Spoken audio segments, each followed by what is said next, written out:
પાણીને ઢાળો એમ ઢળી જાય. જો સાંભળજો, જોજો. આમાં પાણી હોય તો પાણીનો આકાર કેવો છે?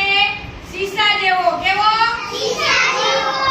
પછી આમાં આપણે પાણી નાખ્યું તો કેવું થયું? પાણીનો રંગ કેવો છે? જોવું જોઈએ. શીશા જેવો. આમાં નાખ્યું તો આનો પાણીનો આકાર કેવડો થયો? ગોળ અને મોટો.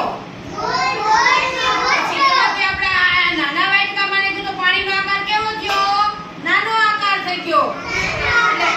પાણીને જેમાં ઢાળો એવું ઢળી જાય ને એમાં જેવો કલર નાખો એવું પડી જાય. આને શું કહેવાય?